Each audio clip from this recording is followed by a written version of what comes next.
வணக்கம். சவுக்கு சங்கர் சென்னை உயர்நீதிமன்றத்தில் கமிஷனர் அருணுக்கு எதிராக ஒரு வழக்கு தொடுத்திருந்தாரு. அந்த வழக்கை விசாரிச்ச நீதிபதி வேல்முருகன் அவர்கள் சவுக்கு சங்கர் ஒரு பிளாக்மெயிலர் அப்படின்னு சொல்லி ஓப்பன் கோர்ட்லே அவர் மீது இன்னும் பல விமர்சனங்களை வச்சிருக்கிறாரு. ஏன் இந்த கேஸ் அவருக்கு எதிராகவே மாறிடுச்சு, நீதிபதி சவுக்கு சங்கர் குறித்து என்னெல்லாம் சொல்லியிருக்காரு, கோர்ட்ல என்ன நடந்தது அப்படின்றத பத்தி தான் இந்த வீடியோ நம்ம பார்க்க இருக்கோம். இது குறித்து பேசுறதுக்காக திரு கரிகாலன் அவர்கள் நம்மோட இணைந்துள்ளார். வாருங்கள், அவரோடு பேசுவோம்.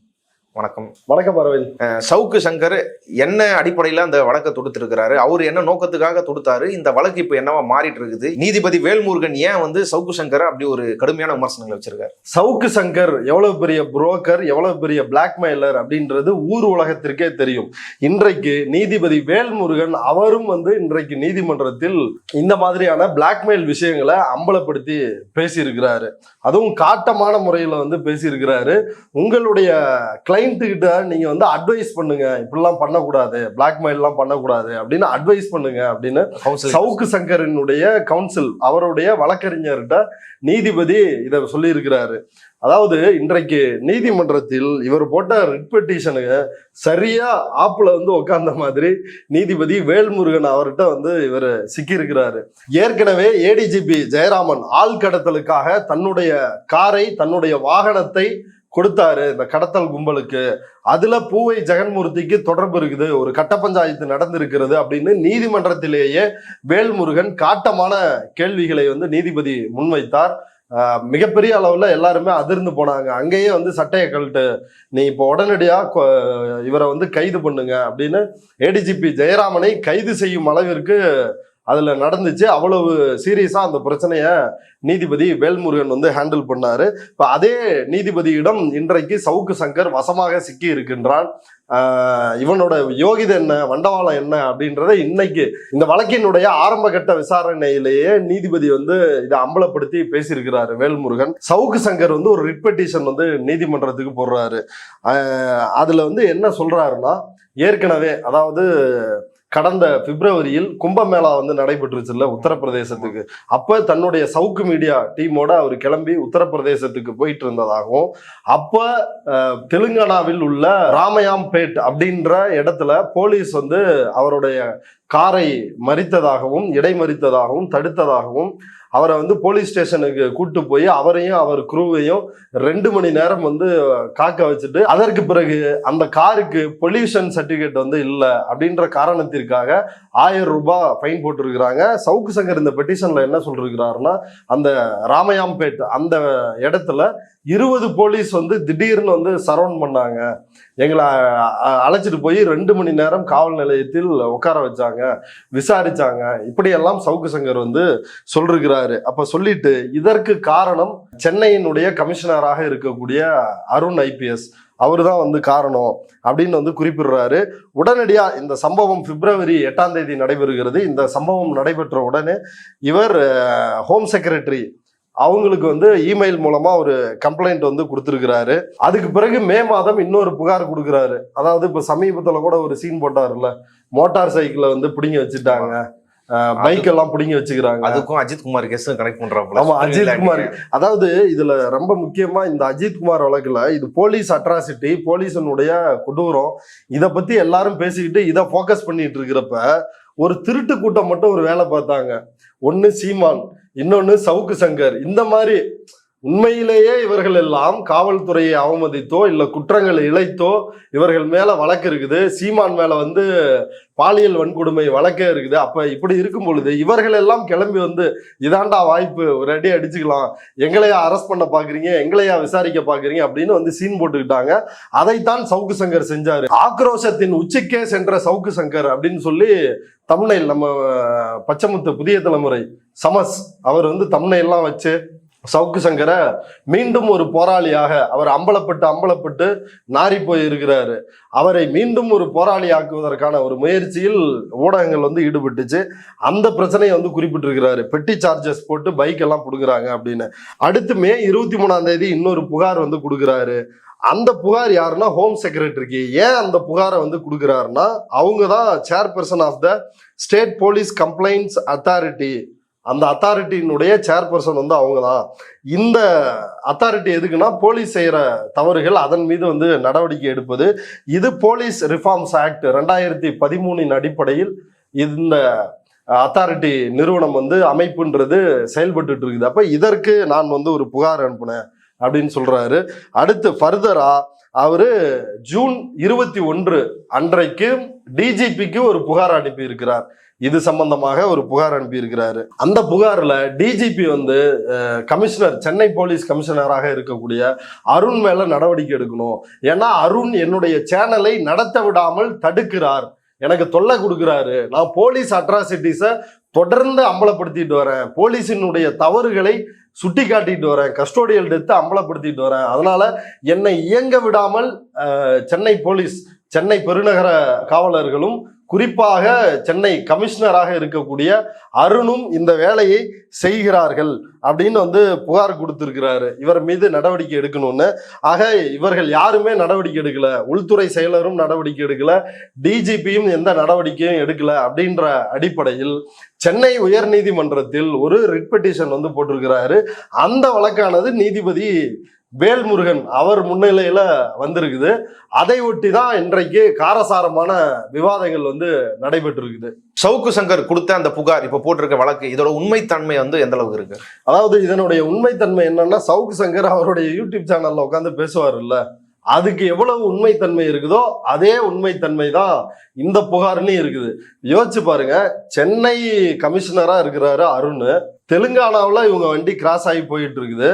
போறப்ப அங்க இருக்கிற ஒரு போலீஸ் ஸ்டேஷன்ல இருந்து இவரை வண்டியை வந்து மறிச்சு செக் பண்றாங்க. அதுக்கு பிறகு இவங்களை கூட்டு போய் விசாரிக்கிறாங்க. பொல்யூஷன் சர்டிபிகேட் வந்து இல்லை அப்படின்னு சொல்லி அவர் மேல 1000 ரூபாய் ஃபைன் போட்டிருக்கிறாங்க. அவங்களுக்கு உடனே விட்டுட்டாங்க.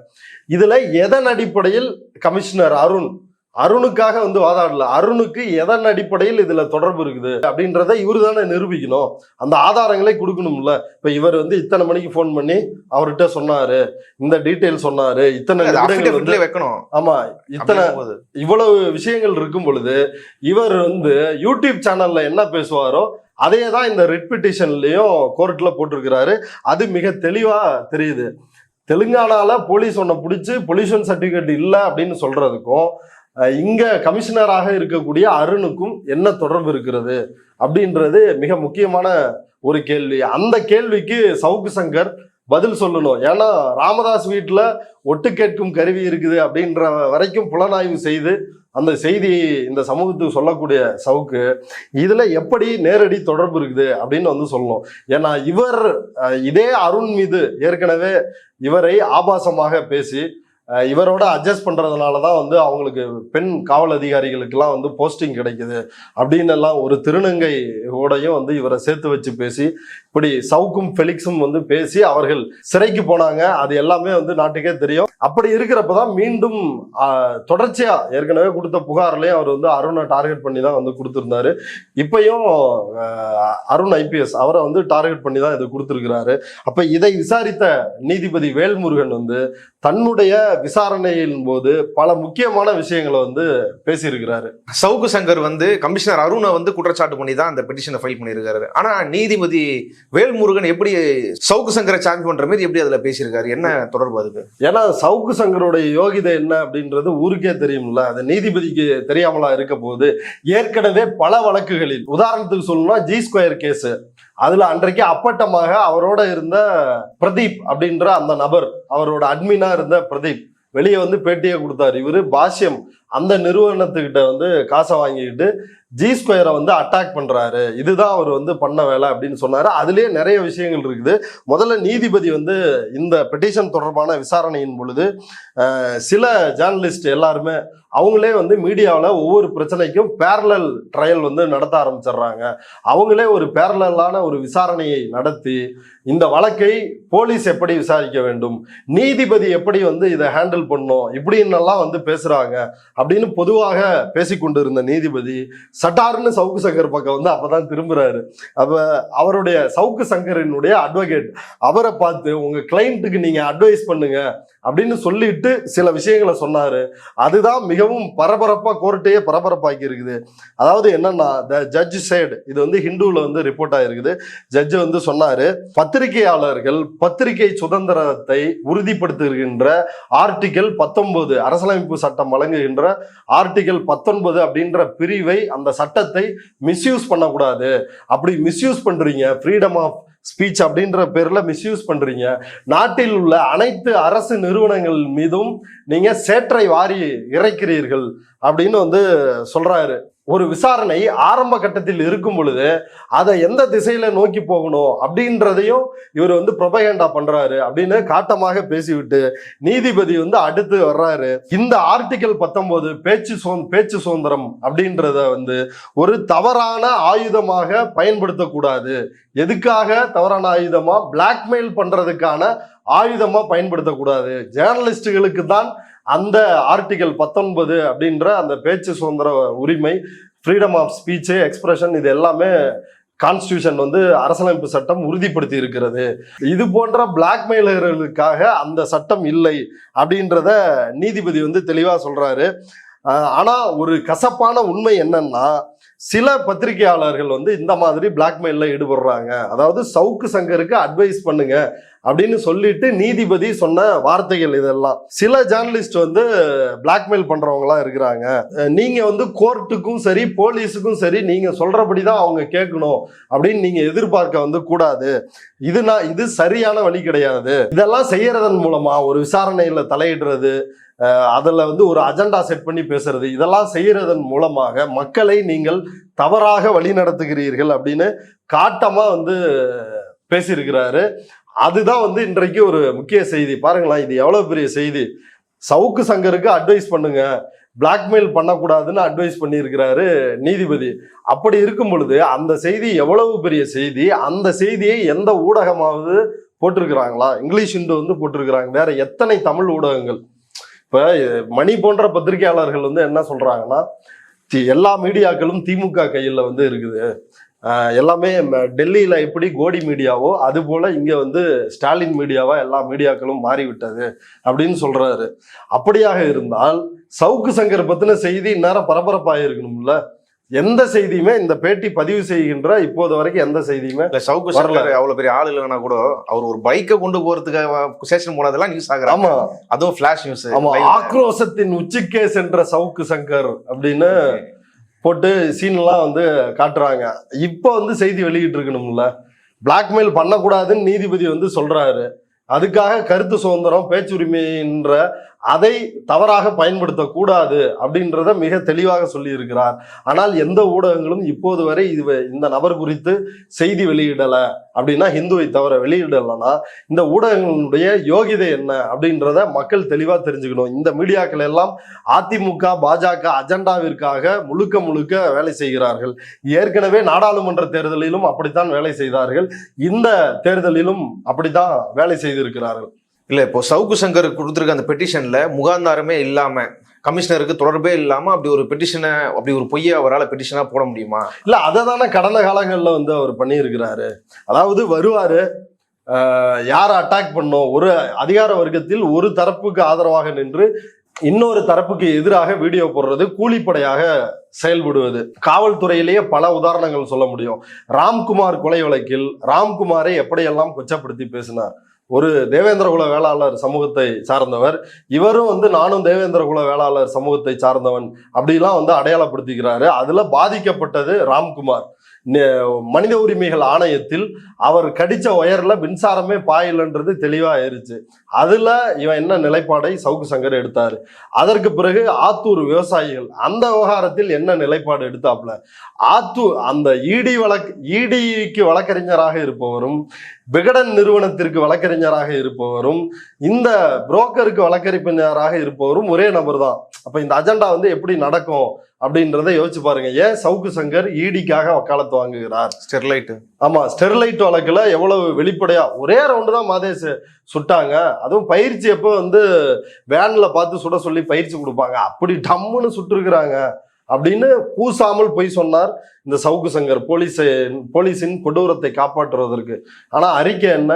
18 முறை 18 ரவுண்டு வந்து காட்டுமிராண்டித்தனமாக காக்கா குருவியை சுடுற மாதிரி சுட்டாங்கன்னு வந்துச்சு. இதுலயே இன்னும் உதாரணத்திற்கு மிக பல விஷயங்கள் இருக்குது சொல்றதுக்கு. ஸ்ரீமதி வழக்கில் அந்த பெண்ணுக்கு ஒரு காதல், அவங்க அம்மா வந்து கேரக்டர் வந்து சரியில்லை, இப்படி எல்லாவற்றிலுமே பாதிக்கப்பட்டவர்களை குற்றவாளியாக மாற்றி அதிகார வர்க்கத்தின் ஏவல் நாயாக கூலிப்படையாக சவுக்கு சங்கர் செயல்பட்டார்.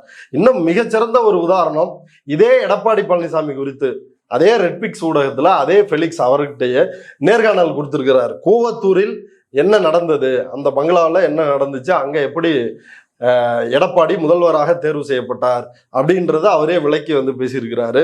அதுக்கு பிறகு கொடநாடு கொலைகளுக்கும் எடப்பாடிக்கும் எவ்வளவு நெருக்கமான தொடர்பு இருக்குது அப்படின்றதையும் சவுக்கு சங்கர் பேசியிருக்கிறாரு. அதற்கு பிறகு அதே ரெட்பிக்ஸ்ல உட்காந்து எடப்பாடி மாதிரி ஆளுமை இல்லை, எடப்பாடி ஒரு மாபெரும் ஆளுமை ஆயிட்டாரு அப்படின்னு பேசினாரு. பாஷா பாய் மாதிரி உட்கார்ந்து இருக்கிறாரு. அவர் கையை எல்லாரும் வந்து முத்தம் கொடுத்துட்டு புளியோதர மாநாடுகள்லாம் போய், ஆமா புளியோதர மாநாட்டுக்கு போய் லைவ் பண்ணி இப்படியான வேலைகளை வந்து செய்தார். அப்ப இதுக்கு இடையில வந்து என்ன நடந்துச்சு? இப்ப கொடநாடு கொலையில தொடர்பு, கூவத்தூர்ல இப்படி குறுக்கு வழியில் முதல்வர் ஆனார், டிடிவி ஆதரவு நிலைப்பாடு, சசிகலா ஆதரவு நிலைப்பாடு எல்லாம் இவர் வந்து எடுத்தாருல்ல. எப்படி அந்த நிலைப்பாடு இன்றைக்கு எடப்பாடி ஆளுமைன்னு எப்படி மாறுனுச்சு? அதுக்கு பின்னாடி இருக்கிற விஷயம் என்ன? இது ஒண்ணு. இன்னொன்னு வெளிப்படையாக சொல்ல வேண்டும் என்றால், இவருடைய பிளாக்மெயிலுக்கு ஒரு மிகச்சிறந்த உதாரணம் விகடன் நிறுவனத்தில் வேலை செய்த ஊழியர்களும் இவரும் கையுங்களவுமாக சிக்கியது. 2022 ஜனவரியில விகடன் ஒரு ஜி ஸ்கொயருக்கு எதிராக வந்து ஒரு கட்டுரை எழுதுறாங்க. அதற்கு அந்த ஜி ஸ்கொயர் நிறுவனம் வந்து ஒரு நோட்டீஸ் அனுப்புறாங்க, இதுக்கு வந்து விளக்கம் சொல்லணும் அப்படின்னு சொல்லி. நாங்க உங்களை பத்தி கட்டுரை எழுதாம இருக்கணும்னா எங்களுக்கு 50 லட்சம் நீங்கள் தர வேண்டும், மாதமானா வந்து ஒரு 50 லட்சம் எங்களுக்கு கொடுக்கணும் அப்படின்னு இவங்க நேரடியா போய் ஜி ஸ்கொயர் பாலா என்கின்ற ராமஜெயத்திடம் வந்து பேரம் பேசுகிறார்கள். அப்படி பேரம் பேசிய இந்த கும்பலோடு சேர்ந்து இயங்கிய நபர் யாருன்னா சவுக்கு சங்கர்.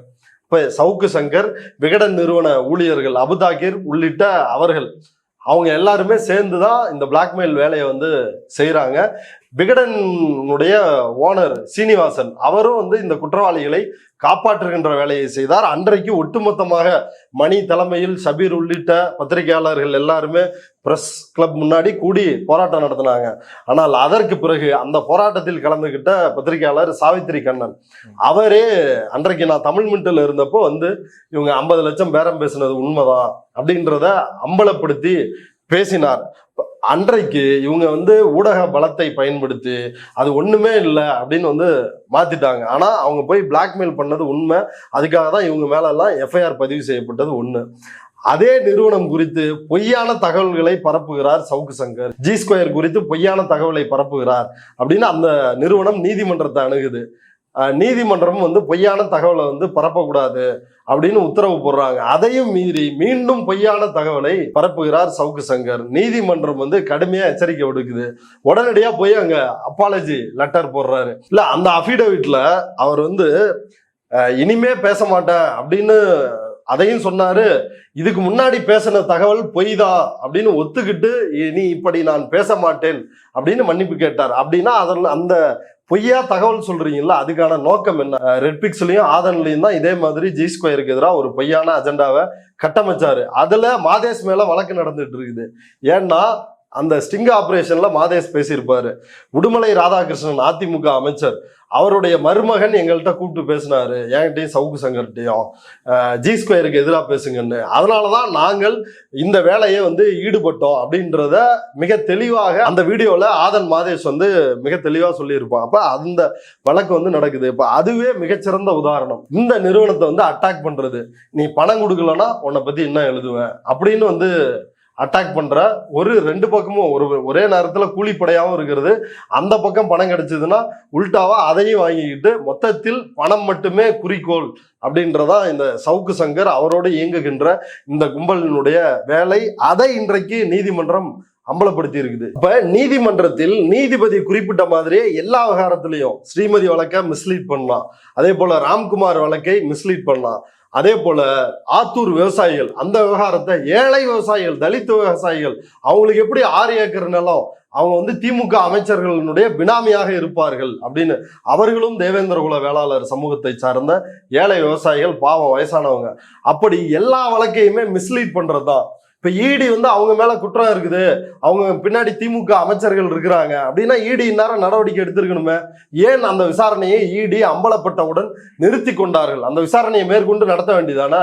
அது மட்டும் இல்ல, ஜாஃபர் சாதிக் கேஸ் என்னென்ன வந்து சொன்னாரு சவுக்கு சங்கர். ஆனா இன்னைக்கு ஜாஃபர் சாதிக் வந்து எங்க இருக்கிறாரு? வெளியே இருக்காரு, ஜாமீன்ல இருக்கிறாரு. அவர் மீதான குற்றங்கள் ஏதாவது நிரூபிக்கப்பட்டிருக்குதா? கிடையாது. அதே போல இப்ப ஆகாஷ் அப்படின்ற ஒரு உதயநிதிக்கு ஃப்ரெண்டு, ரொம்ப நெருக்கமானவர், குடும்ப உறவு, இவங்க எல்லாம் சேர்ந்துதான் இந்த டாஸ்மாக்ல 1000 கோடி ஊழல் பண்ணிருக்கிறாங்க அப்படின்னு இவர் சொல்லி பேசினாரு. அவரை நீதிமன்றம் விடுவிச்சிருச்சே. அவரை நீதிமன்றத்தில் அவரை வந்து இவங்க யாருமே போய் நிரூபிக்கலையே. சவுக்கு சங்கர்கிட்ட உண்மையிலேயே ஆதாரம் இருக்குதுன்னா போய் நிரூபிச்சிருக்கணும்ல. அப்ப நீதிபதி சொல்ற மாதிரி மிஸ்லீட் பண்றது உறுதியாகுதா இல்லையா? அதே போல அண்ணா யூனிவர்சிட்டி கேஸ்ல இருந்து நீங்கள் எந்த வழக்கை எடுத்துக்கொண்டாலும் சரி, அதுல வந்து இவருக்கு பிடிக்காத 2 அதிகாரிகள் பேரை போட்டுருவாரு. இதுல பின்னாடி யார் தெரியுமா இருக்கிறா? கமிஷனர் இருக்காரு. இதுக்கு பின்னாடி யார் தெரியுமா இருக்கா? ஏடிஜிபி இருக்கிறாரு. அப்படின்னா அங்கங்க இவருக்கு எந்தெந்த அதிகாரிகளை பிடிக்காதோ இல்ல எந்த அதிகாரிகளுக்கு எதிராக ஒரு அஜெண்டாவில் ஈடுபடுறாரோ அந்த அதிகாரிகள் பேரை அதுல போட்டு ஃபில்அப் பண்ணி அவர்களை முழுமையாக டேமேஜ் பண்றது, இந்த வேலைகளை சவுக்கு சங்கர் வந்து தொடர்ச்சியா வந்து செஞ்சுட்டு வர்றாரு. அதற்கு மிகச்சிறந்த உதாரணம் தான் இந்த பிளாக்மெயில் பண்ண கேஸ், ஜி ஸ்கொயரை பிளாக்மெயில் பண்ணது. அதாவது ஒரு நிறுவனத்திடமிருந்து காசு வாங்கி கொண்டு இன்னொரு நிறுவனத்தை அட்டாக் பண்றது. அப்படி இல்லைன்னா உன்னை பத்தி எழுதுவேன், நீ பணம் கொடுப்பியா இல்லையா? அதே தான் வந்து ஜி ஸ்கொயர் விவகாரத்தில் வெளிப்படையாக இவர்கள் கையும் களவுமாக சிக்கினார்கள். முதல்ல எஃப்ஐஆர் போட்டாங்க. அதுக்கு பிறகு இவங்க தங்களுக்கு இருக்கின்ற ஊடக புரோக்கர்களின் பலத்தை பயன்படுத்தி அவங்க வந்து அதுல இருந்து தப்பிச்சுட்டாங்க. ஆனா நீதிமன்றத்தில் சவுக்கு சங்கர் சிக்கினாரு, மன்னிப்பு கேட்டார் அப்படின்றது ஒரு தெளிவான ஒரு விஷயமா இருக்குது. இது மட்டும் இல்ல, 2G கேஸ்ல சவுக்கு சங்கர் வந்து உச்சகட்டமாக போய் மிக கேவலமாக கீழ்த்தரமாக மகாலட்சுமிக்கு எப்படி அவருக்கு வந்து சன் நியூஸ் செய்தி வாசிப்பாளர் மகாலட்சுமி அவரை குறித்து எப்படியெல்லாம் மிக கேவலமாக அவரோட கேரக்டரே வந்து காலி பண்ணணும் அப்படின்னு சவுக்கு சங்கர் வந்து எழுதினாரோ, அதே போல ஆராசா பற்றி அன்னைக்கு ஆண்டிமுத்து ராசா மட்டும் அன்னைக்கு நைட்டு செகண்ட் ஷோ போயிருந்தாருன்னா ஆராசான்னு ஒருத்தரே வந்து பிறந்திருக்க மாட்டாரு. நாடு இப்படி 1,76,000 கோடி ஊழலை சந்தித்திருக்காது அப்படின்னு வாய் கூசாமல் கொஞ்சம் கூட கூச்சமே இல்லாமல் பிரபகண்டா பண்ணான். அதுல என்ன ஆயிடுச்சு? நீதிபதி ஓபி சைனி டெய்லியும் காலைல 10 மணில இருந்து 5 மணி வரைக்கும் கதவை திறந்து வச்சு 6 மாசமா காத்துட்டு இருக்கிறேன். 2G ஊழல்னு யாரும் நிரூபிக்க எந்த ஆதாரத்தையும் வந்து கொண்டு வந்து தரல, அவர் சட்டப்படிதான் வந்து செஞ்சிருக்கிறாரு அப்படின்னு நீதிமன்றம் அவரை வந்து விடுதலை செஞ்சுதா இல்லையா? அப்ப சவுக்கு சங்கரனுடைய நெரேட்டிவ் வந்து என்ன ஆச்சு? அப்படி பல வழக்கை வந்து குறிப்பிட்டு சொல்ல முடியும். இப்ப இதுதான் சவுக்கு சங்கரனுடைய யோகிதை. சவுக்கு சங்கரை இன்றைக்கு நீதிமன்றமே கையும் களவுமாக அம்பலப்படுத்தி இருக்கிறது. இதுல இறுதியா நீதிபதி என்ன உத்தரவு பிறப்பிச்சிருக்கிறார்னா, இவர் மீதான கிரிமினல் வழக்குகள் எத்தனை இருக்கிறது, அதில் எத்தனை வழக்குகளின் மீது விசாரணை முடிக்கப்பட்டிருக்கிறது அப்படின்னு இந்த லிஸ்ட நீதிபதி 2 வாரத்திற்குள் தாக்கல் பண்ணும் அப்படின்னு சொல்லி ஹோம் செக்ரட்டரிக்கும் டிஜிபி சங்கர் ஜிவால் அதே போல கமிஷனர் அருண் இவங்க 3 பேருக்கும் ஒரு உத்தரவிட்டிருக்கிறார். அதன்படி அடுத்த கட்டம் இன்னும் 2 வாரத்திற்கு பிறகு இது தொடர்பான வழக்கு வந்து விசாரணைக்கு வரும். அதுல என்ன நடக்குது அப்படின்றத வந்த பிறகு பேசுவோம். ஆக மொத்தத்தில் சவுக்கு சங்கர் ஒரு புரோக்கர் ஹவுஸ், மீடியா என்ற பெயரில் ஒரு புரோக்கர் ஹவுஸை தான் வந்து நடத்துறாரு அப்படின்றது மிக வெட்ட வெளிச்சமாக இந்த பிரச்சனையிலேயே தெரிய வந்திருக்குது. இவ்வளவு நேரம் இந்த செய்தி குறித்து விரிவா உங்க கருத்துக்களை பகிர்ந்து கொண்டதுக்கு நன்றி.